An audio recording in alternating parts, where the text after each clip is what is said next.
இதை பற்றி சொல்லலாமா என்னன்னு தெரியல. 2 days முன்னாடி நானும் அகன்யா குட்டியோட அம்மாவும் சரவணா ஸ்டோர் போயிருந்தோம். ட்ரெஸ் எடுக்கலான்னு ஆடி சேல் போட்டிருந்தாங்களா. அப்படி ட்ரெஸ் எடுத்துட்டு ஸ்டேஷனரி ஃப்ளோருக்கு வந்துட்டோம். நான் பாப்பாக்கு ஸ்கெச் பென்சில் வாங்கி தரேன்னு சொல்லியிருந்தேன். அதை பார்த்துக்கிட்டே இருக்கும்போது பின்னாடி யாரோ என்னை பேடாக ட்ரீட் பண்ண மாதிரி இருந்துச்சு. எனக்கு அப்படியே ஒரு செகண்ட் பாடிலாம் செலுத்து ஐப்பிச்சு கோவம் திரும்பினா ஒரு பையன் அப்படியே வந்து கோவம் எல்லாம் ரிலாக்ஸ் ஆகி சிரிச்சிட்டேன். ஏன்னா அது குட்டி பையன் அரௌண்ட் ஒரு 4 வயசு தான் இருக்கும். ஆனால் அவன் பண்ண விஷயம் தப்பு. இப்படிலாம் பண்ணலாமா கேட்டால் ஈன்னு போபோ காட்டிட்டு அவங்க அம்மா கிட்ட ஓடி போயிட்டான். போய் அவங்க அம்மாவையும் அதே மாதிரி தான் பண்ணிக்கிட்டு இருந்தான். அதை பார்த்ததும் என்ன அந்த குழந்தை பண்ணதை அவங்க அம்மா கிட்ட சொல்லணும்னு தோணுச்சு. அப்புறம் ஒரு செகண்ட் யோசிச்சேன், அந்த அம்மா கேரக்டர் அவங்க பிஹேவியர்லாம் எப்படி இருக்குன்னு தெரியல.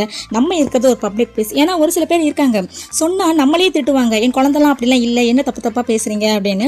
இன்னும் சில பேர் இருக்காங்க வேணும்னே நம்ம முன்னாடி குழந்தைய போட்டு அடி அடி நடிப்பாங்க. அது எப்படி இருக்குன்னா குழந்தைய மிரட்டுற மாதிரியே இருக்காது, ஏதோ நம்மளை பண்ணுற மாதிரி இருக்கும், போதுமா இப்போ உனக்கு அப்படின்ற மாதிரி. அதனால வந்து யோசிச்சுட்டு அப்படியே விட்டுட்டு சொல்லவே இல்லை. பட் அது எனக்கு ஊர்த்திக்கிட்டே இருக்கு, சொல்லியிருக்கலாமோ ஒரு வேலை அப்படின்னு.